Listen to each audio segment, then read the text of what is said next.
Бразилия – гигант Латинской Америки. 8,5 миллионов квадратных километров.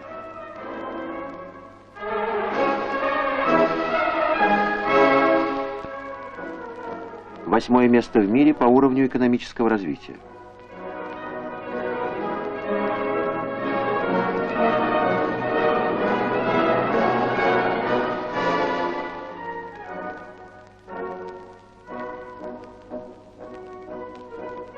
Когда-то сплошь аграрная, Бразилия сегодня страна стремительно растущей промышленности и городов.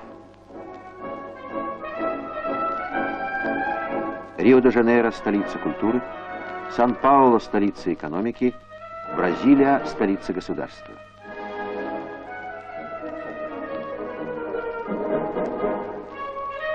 130 миллионов жителей. Впервые в истории наших стран Жозе Сарней, президент Федеративной Республики Бразилии, посетил Советский Союз.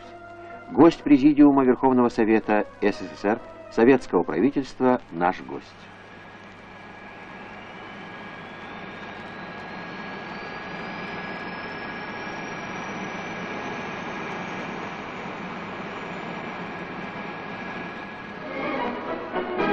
В аэропорту Внуково президента Бразилии встречали член Политбюро ЦК КПСС, министр иностранных дел СССР Шеварднадзе, кандидат в члены Политбюро ЦК КПСС, первый заместитель председателя Президиума Верховного Совета СССР Лукьянов и другие официальные лица.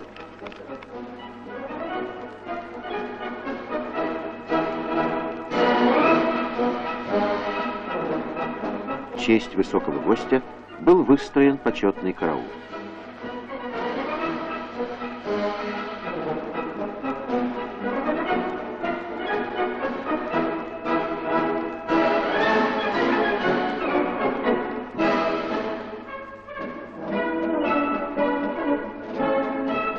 Торжественная церемония встречи.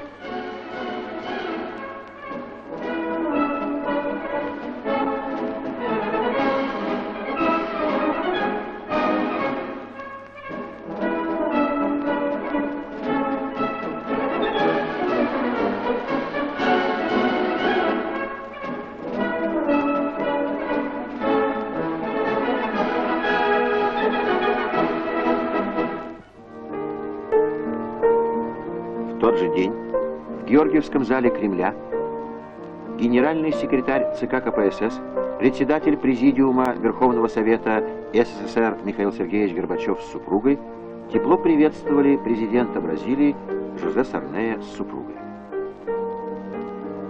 С момента прихода к власти Бразилии демократического правительства президента Жозе Сарнея наши страны взяли курс на расширение и укрепление двусторонних отношений. И этот визит президента Бразилии в нашу страну стал как бы итогом длительной работы. Оба руководителя обменивались посланиями и письмами, знакомились с позицией партнера по внутренней и внешней политике. Это первая личная встреча. В Бразилии сейчас вечное жаркое лето, у нас золотая осень. Унылая пора очей очарования, приятна мне твоя прощальная краса. Люблю я пышные природы увядания, в багрец и золото одетые леса, в их сенях ветра шум и свежее дыхание, и мглой волнистую покрыты небеса, и редкий солнце луч, и первые морозы, и отдаленные седой зимы угрозы. Так писал об этом времени года великий русский поэт Александр Пушкин, памятник которому установлен на одной из площадей Москвы.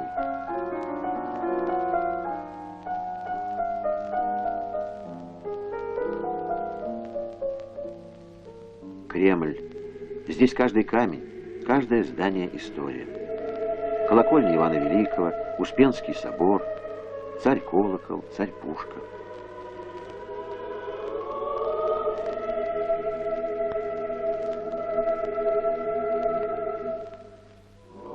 Михаил Сергеевич Горбачев и Жозе Сарней осмотрели достопримечательности Кремля.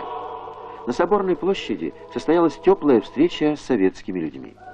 Эта непринужденная, искренняя беседа в первый день визита стала своеобразным прологом ко всему пребыванию президента Бразилии в нашей стране. oportunidade de estarmos aqui juntos com esse grande líder, e é o senhor Gorbachev, que tem trabalhado tanto pela paz mundial. Для нас большое счастье быть здесь вместе с всемирно известным лидером, господином Горбачевым, который так много работает во имя мира. У нас это не принято так говорить. Nós não costumamos dizer assim. У нас больше самокритики сейчас. Nós temos mais autocrítica do que isso. Господин президент олицетворяет сегодняшний прогресс во всех сферах жизни, который происходит в современной новой Бразилии. И я поздравляю вас vместе с нашими гражданами с принятием Конституции. Eu estou aqui com esse sentimento de quem realmente está abrindo novas fronteiras no relacionamento entre o Brasil и União Soviética. Я глубоко чувствую, что мы сейчас открываем новые границы в отношениях между Советским Союзом и Бразилией. E trago a amizade do povo brasileiro. И я несу вам дружбу бразильского народа. E quero deixar aqui, através do nosso presidente Gorbachev, e na presença de tantos... Aperto mal do senhor. И именно эти чувства я бы хотел оставить вам в присутствии вашего президента, господина Горбачева.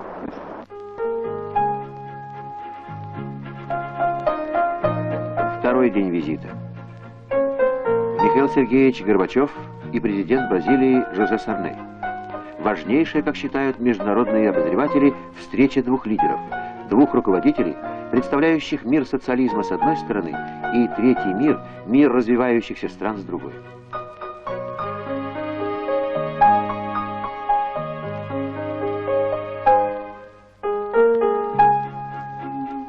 Жозе Сарней передал Михаилу Сергеевичу свою только что вышедшую на русском языке книгу «Легенда о вороном коне». Сарней – известный в Бразилии литератор. И книга его о простых бразильцах, окружающих писателей с детства, о крестьянах и, конечно, о любви. Без любви, говорят, в Бразилии нет добрых дел. Без добрых дел нет сближения. Эта книга на русском языке – еще один шаг навстречу. За этим столом шел разговор о внутренней и внешней политике Советского Союза и Бразилии.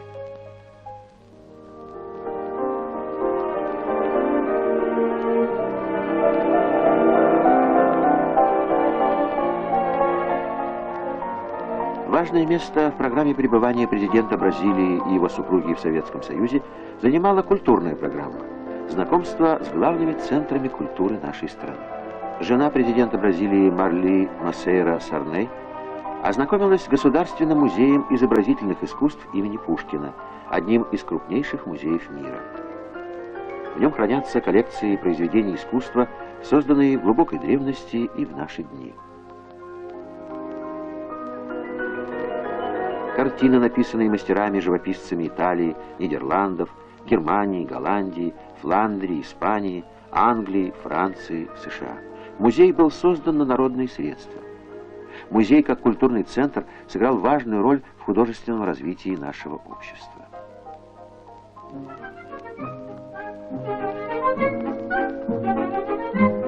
Кремлевский дворец съездов. Президент Бразилии Жозе Сарней с супругой на балете Минкуса «Дон Кихот».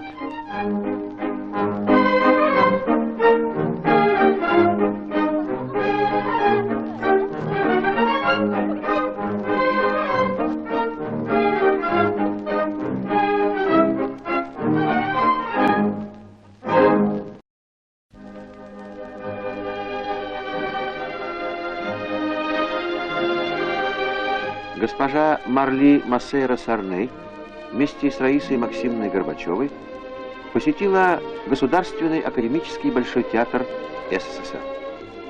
Раиса Максимовна рассказала супруге президента Бразилии об истории этого важнейшего центра русской и мировой музыкально-театральной культуры, основанного более 200 лет назад. На сцене этого театра ставились первые русские оперы Глинки и Дорогомышского, Чайковского и Бородина. Сегодня на сцене Большого идут 50 различных балетных и оперных спектаклей. Михаилу Сергеевичу Горбачеву был представлен широко известный в Советском Союзе бразильский писатель Жорже Амадо. Многие его произведения были изданы в нашей стране. Вместе с президентом Сарнеем старейшина, живой классик бразильской литературы, пересек полмира, чтобы участвовать в работе делегации деятелей культуры, сопровождавших президента в этой поездке.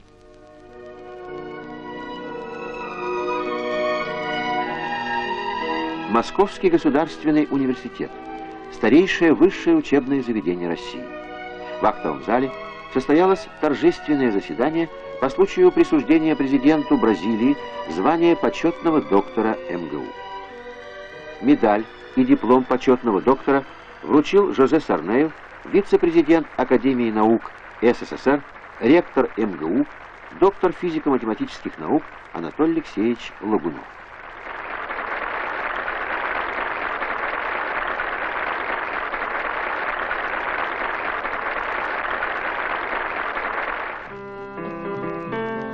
Центр международной торговли. В дни пребывания в Москве президента Сарнея жители нашей столицы также имели возможность познакомиться с Бразилией на многоотраслевой выставке бразильской промышленности и сельского хозяйства. Журналисты назвали выставку визитной карточкой Бразилии. Пройдем по этому островку латиноамериканского гиганта Экспо Бразилии 88. Специалисты считают, что в третьем тысячелетии Бразилию ожидает судьба супердержавы. Стенды выставки показывают ее стремительный рывок в будущее, то, что совершено за последние десятилетия. Когда-то сплошь аграрная королева кофе, Бразилия сегодня представляет электронные устройства и системы телесвязи, сложные печатающие механизмы и компьютеры, экскаваторы и бурильные установки, современные самолеты и корабли. В одном из интервью президент Сарней с гордостью подчеркнул, что его правительство смогло сохранить ставший уже традиционным 7% годовой прирост валового национального продукта. И как обойтись без традиционной чашечки бразильского кофе?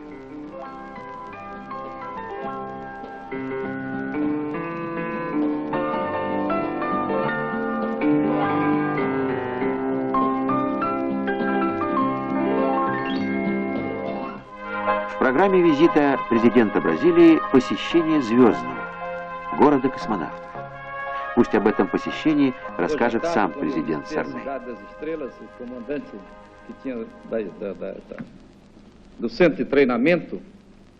В звездном городке я встречался с руководителем подготовки космонавтов. Он 3 раза возглавлял советские космические экспедиции, и когда я спросил его, какое впечатление он вынес из этих полетов, он сказал, что больше всего его поразил тот вид, который имеет наша Земля из космоса. Тот нежно-голубой тонкий слой, который защищает Землю от вселенского холода. И я вспомнил о том, что первый космонавт Юрий Гагарин тоже после своего полета говорил, что Земля наша общий дом, что из космоса не видны ни страны, ни границы между государствами. Из космоса видна вся наша планета. И мы должны использовать этот наш общий дом. И то, что принадлежит всем нам, космос, на благо всех людей, для того, чтобы сохранить и саму жизнь на Земле. К слову, и голубой цвет, который имеет этот тонкий слой, защищающий жизнь на Земле, это символ мира, признанный ООН.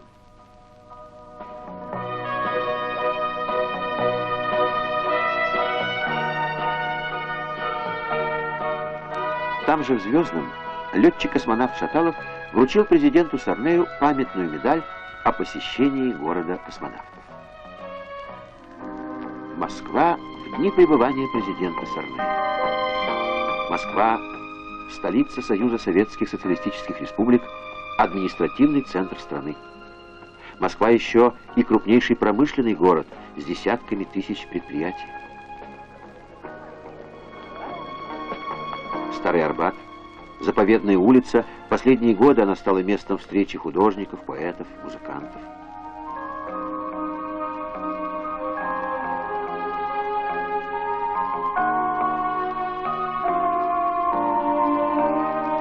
Москва-река, еще не тронутая холодным ветром зимы.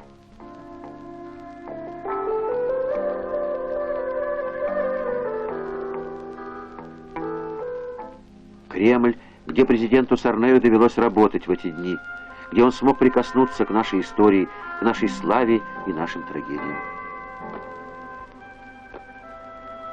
У стены Кремля могила неизвестного солдата.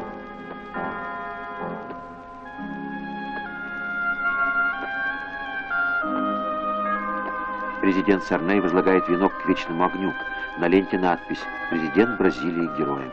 Знак памяти о советских воинах, павших в борьбе с фашизмом в годы Второй мировой войны. Эта жестокая кровопролитная война принесла нашему народу тяжелые испытания. Ее жертвами стали миллионы советских людей.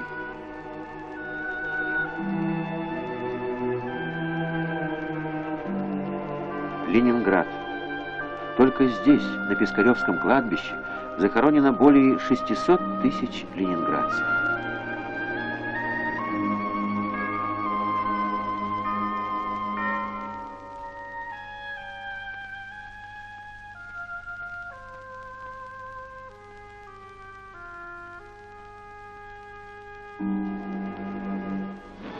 Кадры кинохроники. Блокада. 900 дней и ночей город был окружен фашистскими войсками. Суровая зима. Обстрелы. Под развалинами домов гибли тысячи женщин, детей, стариков.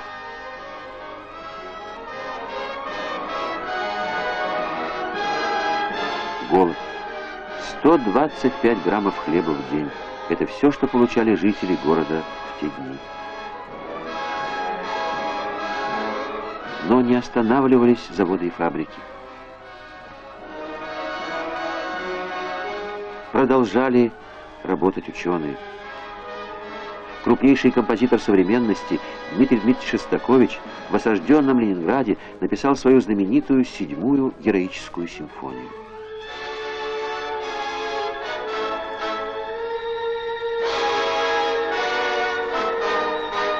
Ленинградцы возродили свой город. И это тоже был подвиг.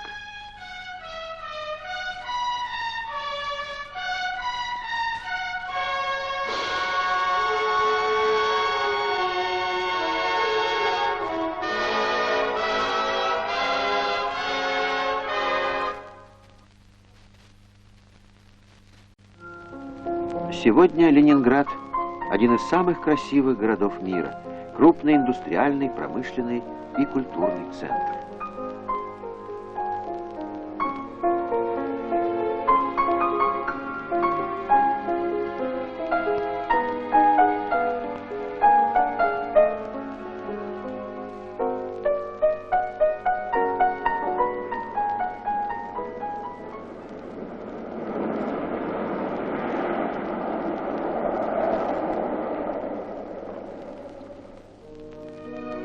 Президент Бразилии посетил исполком Ленинградского совета народных депутатов.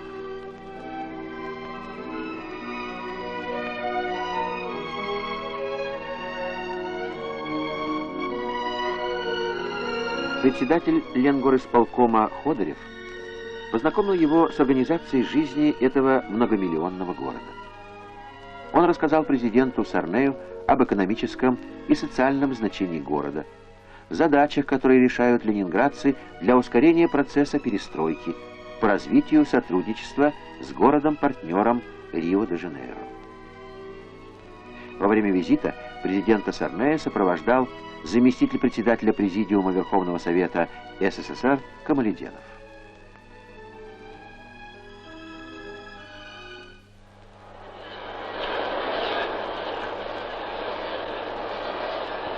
Объединение «Электросила».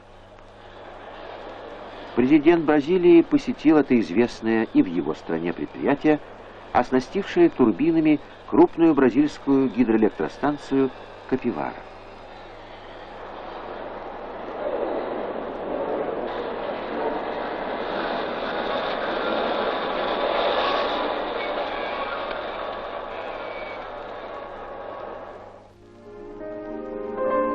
Эрмитаж, Государственный музей коллекции которого не уступают собраниям прославленных музеев мира.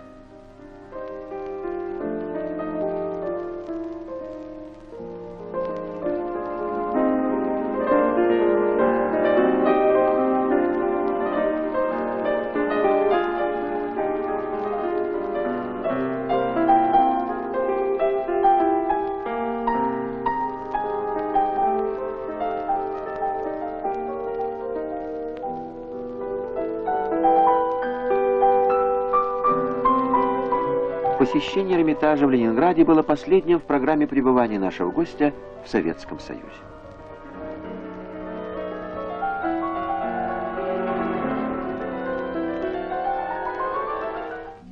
Но нарушим хронологию визита и вернемся в Москву, к главному итогу пребывания президента Сарнея в нашей стране.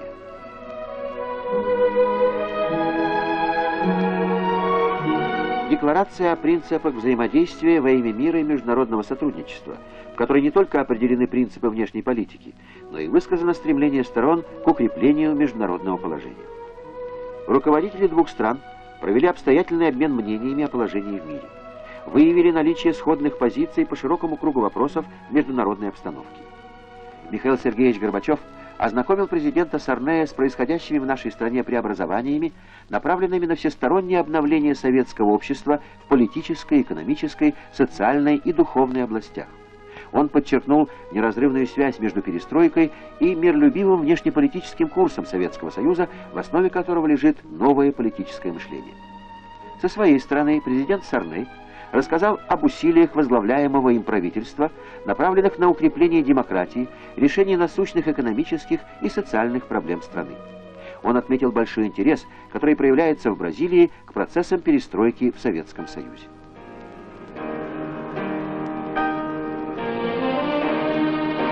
В тот же день декларация была подписана. СССР и Бразилия приветствовали конкретные шаги, предпринимаемые в области разоружения. Они подчеркнули необходимость добиваться укрепления доверия между государствами и урегулирования сохраняющихся в мире очагов напряженности исключительно мирными средствами. Стороны высказались за укрепление роли ООН как универсального механизма обеспечения мира, безопасности, налаживания широкого международного сотрудничества. Стороны высказали озабоченность проблемой внешней задолженности развивающихся стран и считают необходимым, чтобы ее решение было справедливым и обеспечивало бы перспективы экономического роста стран-должников. Министры иностранных дел Шеварднадзе и Роберту Ди Абреу Содре подписали соглашение о сотрудничестве между правительствами СССР и Бразилии в области исследования и использования космического пространства.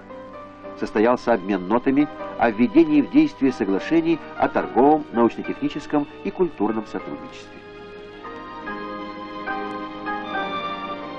Итоговая пресс-конференция президента Бразилии. Здесь прозвучала его оценка работы, проделанной в эти дни.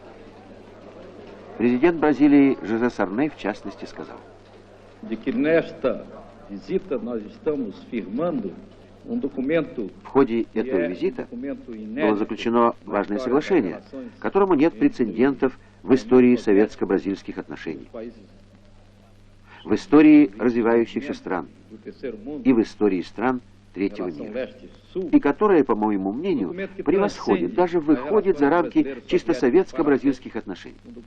Я имею в виду декларацию о принципах интернационального политического сотрудничества между Советским Союзом и Бразилией, который мы подписали сегодня с президентом Горбачевым.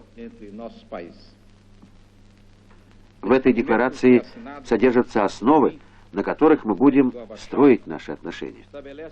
И в их числе это Устав Организации Объединенных Наций.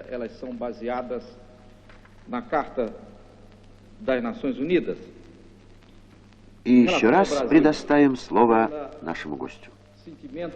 На нас, бразильцев, большое впечатление оказало то гостеприимство, с которым нас встретили в Советском Союзе.